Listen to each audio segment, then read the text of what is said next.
Battlefield is in a healthy spot right now. Liar! As Season 7 of Battlefield 2042 wraps up, one thing is clear, that each season of the game has shown our team's unique ability to listen, learn, and draw inspiration from the community to deepen connection with the franchise. Players continue to be passionate about the Battlefield franchise, which has surpassed over 25 million players over the last 12 months. The Battlefield community is energized by what the team at DICE are doing and are excited for what comes next.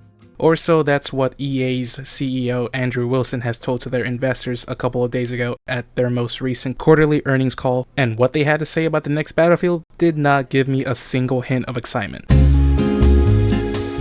To say that Battlefield has had a rough couple of years would be severely understating the current situation. With Battlefield 5 in 2042, we know that their development was met with constant hurdles and hardships, usually caused by the higher-ups whose only goals were to please shareholders and meet deadlines. So much so that they constantly lied to shareholders at their quarterly meetings, saying how well development was going. With the one everyone loves to remember was that 2042 was said to be way ahead of schedule in its internal milestones, the schedule of disappointing fans. So when Andrew Wilson came on and said that it's not just one of our top priorities, it's also one of the most ambitious projects in our history, we've brought together the very best team coupled with resources and technology they need to deliver an epic Battlefield experience, it did not tickle my brain whatsoever. Not because I just want the franchise that I love to burn and crash again because I think it would be funny, or that I'm just a jaded, cynical gamer who hates anything that isn't these three games, but rather because I already see the writing on the walls. When EA says they're all in on Battlefield, I tend to be really curious on just how in are they really.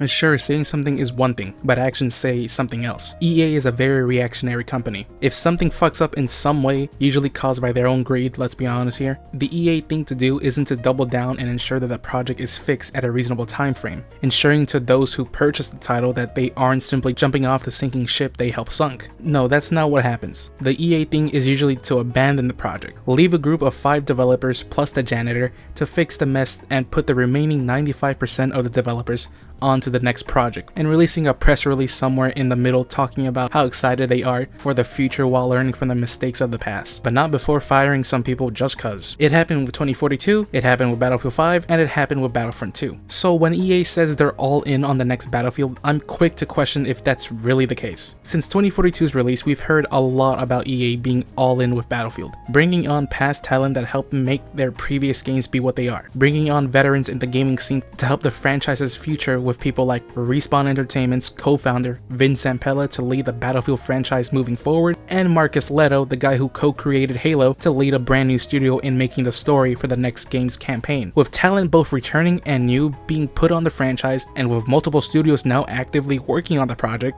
it did finally look like EA was letting the studios have their way in making a game without any of the usual corporate meddling. Everything was fine. Until it wasn't. EA will not only go on to shut down development for Battlefield Mobile, a mobile experience that I know a majority of you have forgotten, that was clearly EA following the success of Call of Duty Mobile. It had maps and weapons from across the franchise, including brand new ones made for the game. It had factions, it had vehicles, it had classes, and funny enough, it had destruction. Says a lot about this game's development if this one did everything this couldn't on a phone.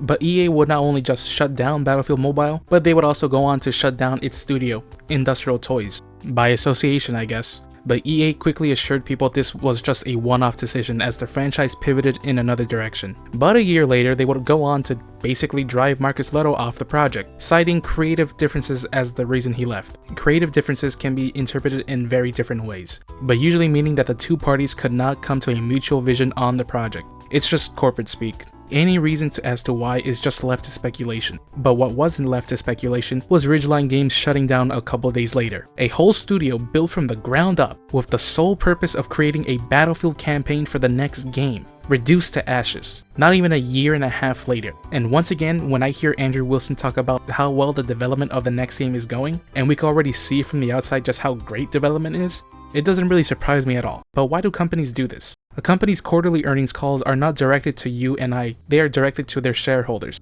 to their investors, those who fund their projects with the hopes of getting a return on their investment. The key to keeping people invested in your projects is to make them happy. Sure, a successful project can get them to stay longer, but the number one thing to do while in rocky waters is to reassure them that projects you're working on are going smoothly behind the scenes, regardless of how things are actually going on. You don't tell them the truth. You tell them what they want to hear. That's what keeps them interested. That's what keeps them invested. But as people grow up, people start to see through the facade and realize that it's just technical speak. There was a time where people were actually excited for these investor calls. It was usually a time where the first ever details on a project were shared to the public. They were literally used as marketing for the games before the actual marketing started, but all of it was just word of mouth. But sometimes what was said would be enough to get an entire community to be able to go through another year without anything else on the project being shared. And in the case for Battlefield, people tend to look fondly on these investor calls. Battlefield is not a franchise that has a yearly release, and if one releases and it's just ass, then we're shit out of luck for the next 3 to 4 years while we wait for the next one. So these earning calls are always an important thing to us.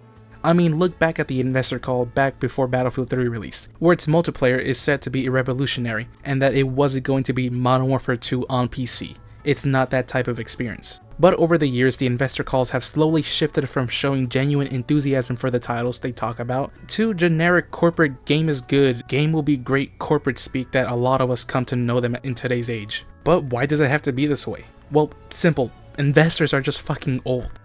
For the most part, a stereotype of a video game investor or shareholder would be one who's old and just out of touch with the world around them. And you'd be right. Investors are old. They are out of touch. Do you guys not have phones? Yeah, and they're only motivated by the potential profit margin a game can make. There's a reason why investor calls have now sounded more corporate, and it's because investors and shareholders don't digest information like this, but they digest more information like this. They don't care about the nitty-gritty, they just care if the development is going okay. Those are the buzzwords they care about. Ever wondered why we get borderline brain-dead surveys for our favorite video games that consist of questions like, on a scale from 1 to 10, how much fun are you having with the game? Yeah, that's why. These old farts work with something tangible, physical data like graphs and charts, something where they can physically see how good something can potentially be. So seeing stuff like this won't do shit for them at the end of the day. And it's funny because if they just decided to look into the communities their games have curated, they would see just how easy it is for both the consumer and producer to win and make money while the other side gets a great game.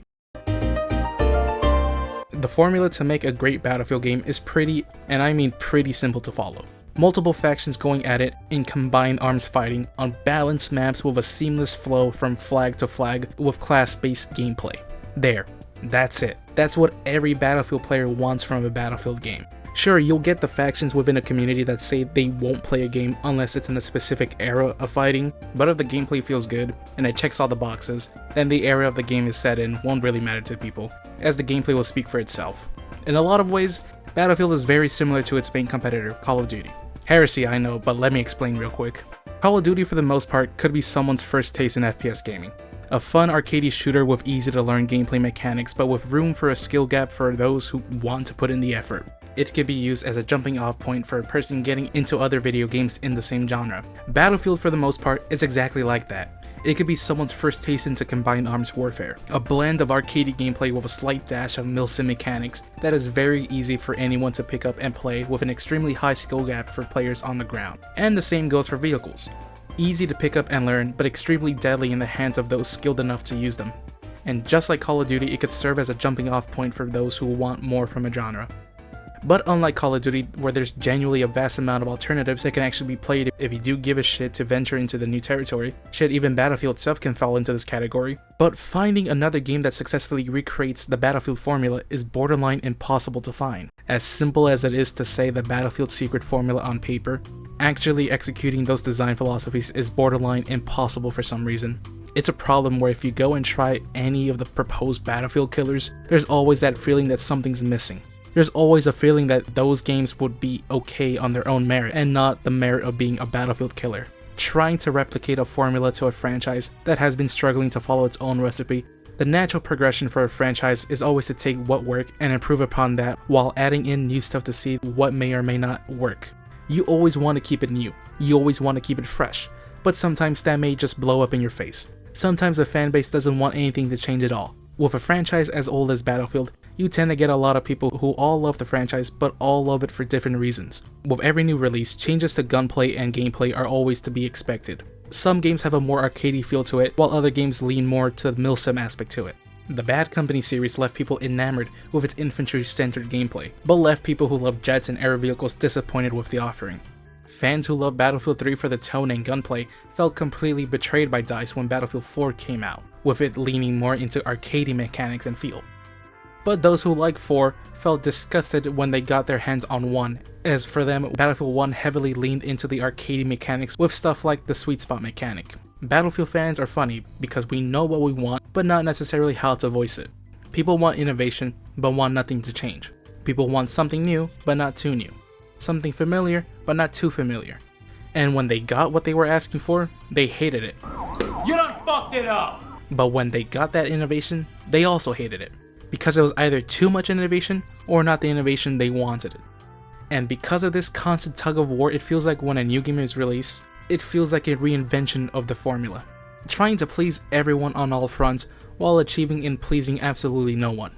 So because of this, a lot of Battlefield games can stand out in doing one thing, but never really standing out and achieving in doing everything. Yes, I know this is a very subjective thing to say. What one person likes in something, another person can equally just hate it as much. And with each Battlefield doing its own thing, people gravitate to the ones that fulfill their specific needs the most.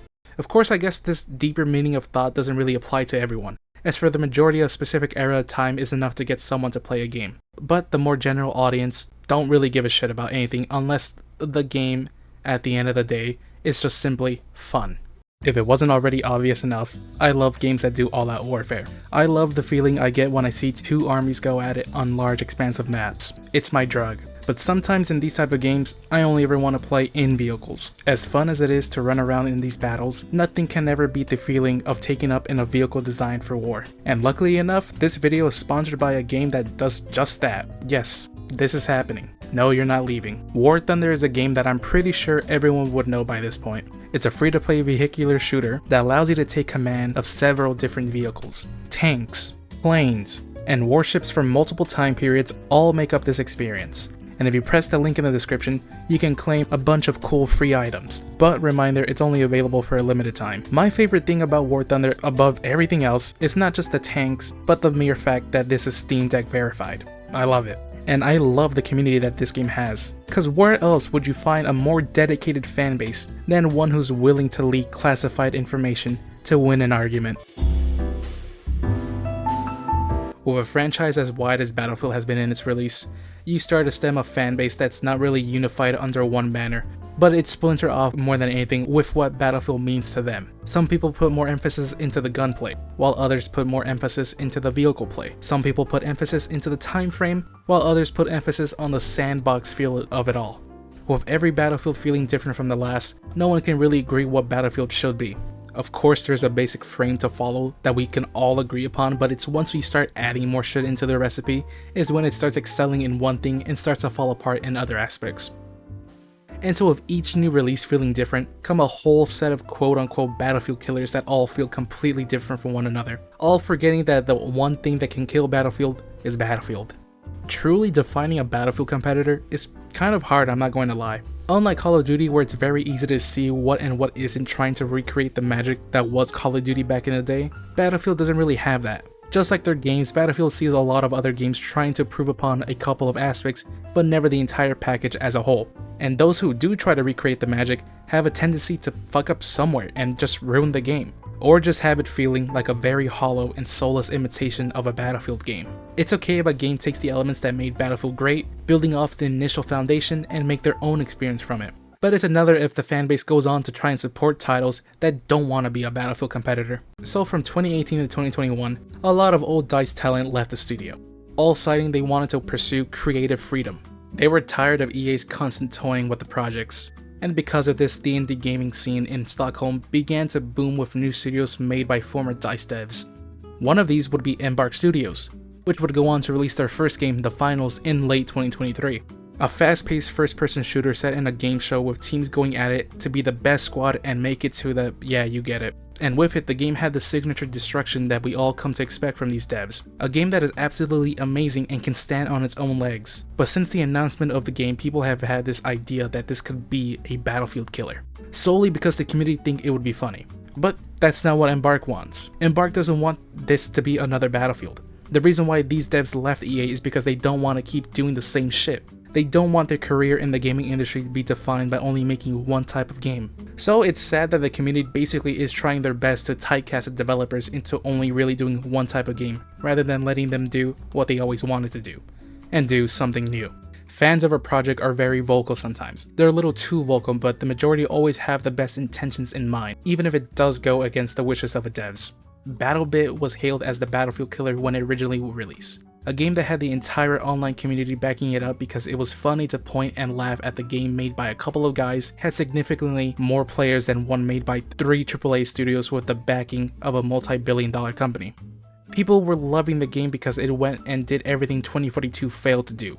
Large and expansive maps with full evolution levels of destruction that can support 128 players. It had it all: classes, a working minimap, dragging bodies, a fully developed leveling system, VoIP, proximity chat, a map voting pool, a server browser, a scoreboard, and just a default dance on top of 2042's grave. You can play it with up to 254 players. So the whole selling point of 2042 having 128 player servers is now just one side to a greater battle all set in modern times. I love it.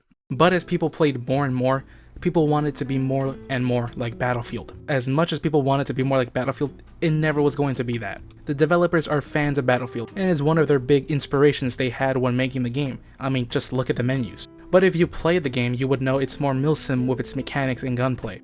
A lot of people did not like that, and wanted it to literally just be Battlefield but blocky. And after all the pushback, the devs never bent the knee because that's not what they wanted for their game. They wanted the game to feel unique, rather than a carbon copy of what DICE and their funky bunch have made in the recent past. They wanted their game to have all that milsim stuff, and that was final. The whole notion of developers not wanting to be solely defined by one video game is a bit of a dramatic blanket statement. While people do think they aren't defined by a genre, there's also a group of people who are completely fine with that notion, and are proud and ready to jump onto another project with a similar concept in gameplay. They can see it as their opportunity to improve on aspects that their former employer did not allow them to change, and that's how Combat of Champions came to be. Combat of Champions is a competitive team-based FPS that takes place in a game show. If the concept sounds familiar, that's because it is. The project has ex-DICE staff on board helping out the development, showing to us that DICE has had this idea of a competitive game show-like mode for a while, and now that people have gone out to do their own thing, they want to experiment with the idea that they internally already had for some time. And while the project they showed off is still in its early phases, it already has some of those Battlefield elements people look for. But admittedly, the presentation of this all being wrapped up in a competitive game show isn't something many people are looking for. By technicality, a lot of things can be competitors with something, when the intentions of it were never there. Technically, by definition, the Battlefront franchise is a direct competitor to Battlefield. Who would have guessed a game that spun off and heavily inspired by a franchise of a similar name will go on to be a rival of that exact inspiration? But what about when the games are made with the intention of competing with Battlefield? And trust me, these games are made with the intentions in mind. Do these games ever properly recreate the magic? Well, yes and no. Call of Duty is something that comes to mind first. I can already hear the multitudes of people screaming at the screen, so let me explain this quickly.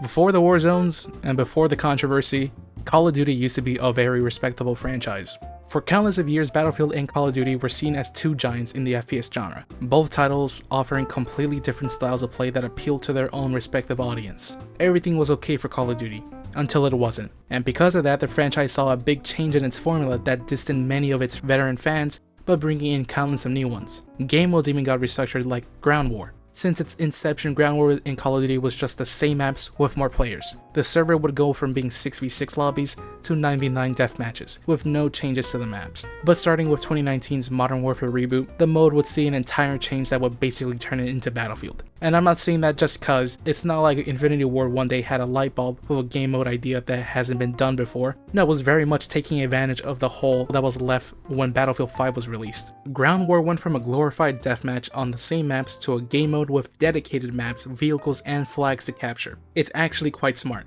but many would see this as just being at the right moment at the right time. But what about when it isn't? World War III is a game that was built from the ground up as a genuine Battlefield killer. It had everything going for it that people were expecting in a modern day Battlefield title. It had the weapons, it had the classes, it had the factions, it had the locales people were asking for. It had a sense of grit that was missing in Battlefield. It was free to play. It had everything going for it. And then it fucking died. World War III is a sad story of a video game that just never could find its footing. It failed. and it failed a lot. It re-released like 3 times and died each time. It's a title that had like 3 different foster publishers who all equally didn't really care for the title, as each time it just felt like the game kept getting worse and worse, veering off from what originally got people hooked on the title to begin with. And it kind of sucks really, as this game really did have potential. Underneath all the bullshit, there's still a game that's worth playing. A game that actually, if given the time, resources, and support from the higher ups, could stand on its own 2 legs and be a proud and competent competitor to the Battlefield franchise. But it's sadly not. And I think people need to realize that no amount of re-releases could ever save a sinking ship if the developers are there actively helping to sink it. But when developers are given the aid and support needed to be successful, you can get a title that is competent and can stand on its own 2 feet. Delta Force Hot Ops, or I think Delta Force now, is the latest installment in a long-running franchise that hasn't been seen since the PlayStation 2. Not only is it getting a lot of attention because of its single-player campaign that's faithfully recreating Ridley Scott's movie, but it's also getting a lot of attention thanks to its free multiplayer offering. Hazard Zone is your latest extraction shooter that has gotten a lot of buzz thanks to other games in its field just not doing well as of late. But with extraction shooters similar to Battle Royales being an acquired taste, not everyone is going to be interested in it, so that's where Havoc Warfare comes into play, allowing players to have fun in either a conquest mode or breakthrough mode. With a big arsenal of weapons on maps that offer a variety of scale and types of engagements, from storming a beachfront with helicopters and tanks battling it out, or close quarters engagements in a small and tight urban setting, all with the help of not classes, but specialists. Oh, we were right there, man! Listen, yeah, it's hard to talk about Delta Force without mentioning the fact that it's just a reskin of Battlefield 2042, and I do mean just a reskin of 2042. But in its defense, it's 2042 if 2042 was given another 2 full years of development and actually came out good. It took what 2042 did and improved on it. While my full thoughts on the game will be in its own dedicated video once the alpha finishes, I can say that yes, it's an enjoyable game. It feels like an amalgamation of whatever popular shooter is out there right now. The 2042 influence is very obvious, and when you play it, there's going to be several moments that makes you point at the screen and make you go, it's just like 2042, for better or for worse. But just like 2042, it has its flaws. It's not a perfect game, and shouldn't be praised like one just because it's not being made by EA. While the ground-to-ground gunfights feel fun, the specialists this time around do end up ruining the experiences a little more than 2042. But the worst offense is just the vehicle gameplay. The vehicles just feel like giant plastic toys. Besides the helicopter feeling god-awful, the tank-to-tank gameplay on the ground, it just feels boring. Nothing else. It's just a bore. So with everything said and done, we now turn our eyes back to the franchise itself and see what's there to expect on the horizon. The current leak for the game is that it's going to take place in the 2030s, with a big emphasis on drone warfare. It's going to see NATO go up against a private military company. It's going to have industry-defining next-level destruction. So it seems everything is going good for it until it wasn't. After Ridgeline Games went under, Criterion Games was announced to be taking up the mantle and working on the next Battlefield campaign. That's probably, let's be honest here, not going to resemble anything what Marcus Leto originally had in mind to begin with. But now we have even more news to share that can possibly indicate what we can see in the next title. Among the long list of studios that are helping out in the creation of the next game, Motive Studios is an interesting one to see, as we don't really know what the hell they're doing. With their past in single-player narrative-driven games, it would be safe to assume that they are just helping out with Criterion on the campaign. And recently they posted a job listing that has made some people in the community raise their eyebrows. In the job application, it states among the long list of qualifications one may need that having some experience with an open world is a plus. I know the whole concept of open world in an FPS campaign has been tainted by Modern Warfare 3, but the franchise has already done this in the past. Battlefield campaigns have usually always been linear action-packed experiences that never really let you explore your possibilities. But that changed in Battlefield 1. Throughout the war stories in both Battlefield 1 and 5, where you the player are thrown into an open area and told to do an objective, whether it be killing targets or finding parts to fix a tank. The way you tackle these missions were left to you the player to figure out in an open area. So when I see other content creators already making a big deal about it, I would like to remind everyone that open world, and especially in this type of context, doesn't necessarily automatically equal open world in that sense of the word. I, for one thing, is just to further explore the open area environments like we see in games like Battlefield 1 or The Last of Us 2, where you are given an area to explore. It's big enough that it doesn't feel like a linear corridor telling you where to go, but small enough where it doesn't feel like Texas. But worst case scenario, I see Motive being in charge of this game's Battle Royale. I know it's something that we just don't ever want to hear. I mean, shit, the original announcement for Firestorm had no one cheering for it, but it's something that you and I both know it's coming. EA is a very reactionary company. Projects aren't driven by passion, they're driven by what can best profit off the current trend in the market. Companies like to ride these trends for as long as possible because the potential to profit is astronomical. And as much as we shout out that we're tired of battle royales, it's still a very profitable and viable market for companies to venture in. A Battlefield Battle Royale would be one that combines all our favorite things: the weapons, the vehicles, and destruction into a giant map and let squads to fuck around. But this experience at the end of the day isn't going to be made for us Battlefield fans. It's made to entice new players into the franchise. Battle Royale may not be the colossal juggernaut it was just a few years ago, but its presence in the gaming sphere is still felt. People like the thrill. People like the bullshit of it all. It's an addicting gameplay loop that preys on that just one more game mentality. It's a genre that has integrated itself in countless of other titles, already spawning in its own dedicated fan bases that rivals that of the original game it's attached, outright replacing the identity of the franchise as a whole in some cases. There's now a group of people who aren't even interested in a modern title if it doesn't have a battle royale, and these exact people are who EA prey upon. If they like the experience, they would go on to buy the base game as well. But this way of thought is not a guaranteed, it's a hypothetical. Sure, the likelihood of them purchasing the game continues to increase the more someone likes the free-to-play experience. EA could do this, but this is just a temporary and momentary success, as you're not creating fans of the IP, but you're just creating fans of a game mode who at a moment's notice will leave your game to go play the next big thing. And it isn't just battle royales. Another current trend in the gaming sphere has been the rise of competitive 5v5 shooters. Sure, this genre is not a new thing, but seems like every other week there's a new one being announced or released by major publishers, and EA wants a little bit of that pie. Battlefield isn't really known for a third game mode like Zombies is for Call of Duty.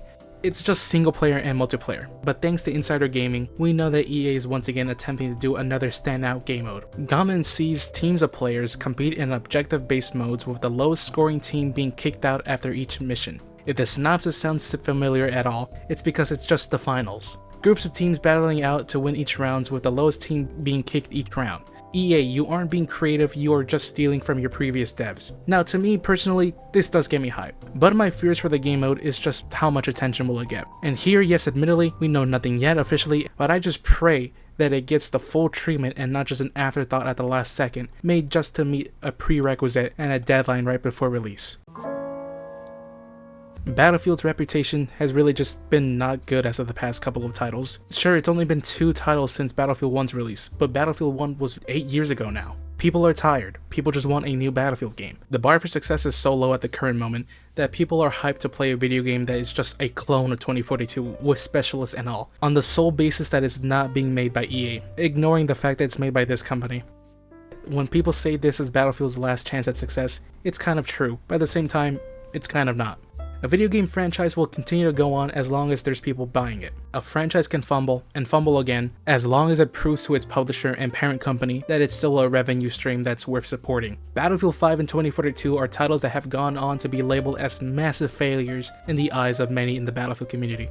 But these 2 games over the course of their life cycles did become better. EA continued to show support for these titles, not because of the fans who continued to play the titles, but rather because they saw it as another avenue to squeeze more money out of your most loyal fans. And that's how EA sees things. We want a Battlefield experience that is just simply good and everyone feels the same way. We get mad as a community whenever a game fails at launch. Not because it's a bad launch, half of it, I guess. But we get mad because we know that for a majority of the game's lifecycle, it will just be the dev team trying to fix the game. Nobody likes playing a game of catch-up. Everything that was planned for the game post-launch is then pushed back as all efforts are now put into fixing their own mess. And the community eagerly awaiting for new content feel disappointed as the game is now in a state of limbo to try and get into the place it should have been when initially released in. And in a franchise notorious for having bad releases, I just hope that this time they get it right. This next game has a lot riding on it. Not only does it have a lot to prove to a fanbase that has been broken, but it has a lot to prove to the players on a world stage. Battlefield 2025 is projected to release sometime in the fall time. Not only is it going up against the next Call of Duty, but it's also going up against Grand Theft Auto 6. A game that everyone in the industry is scared of releasing around because we all know everyone will be buying GTA 6 instead. The holiday season normally is an already packed time frame to be slotted in. Now more than ever, studios have either 2 options. Either move your release date to the beginning of the year, or move your title into 2026. If you're going to release around this time, you're going to have serious competition. I'm not saying that Battlefield doesn't have that name power to compete in that time window, but Battlefield 2025 has a long journey ahead of itself trying to prove to countless of fans that this time it will be good. The next Battlefield has some serious expectations to fill for people. I'm just hoping that come 2025, history doesn't repeat itself and we end up getting a brand new successful game that can lead the franchise in a great spot for the next 5 years. But at the same time, if it ends up being another flop, it would be extremely funny, I'm not going to lie. Alright, it's the end of the video, and you know the deal. If you're interested in playing War Thunder today, use my link in the description and in the pinned comment to grab your goodies today, and if you're lucky you can find me playing the game in the middle of the night. Okay, video over.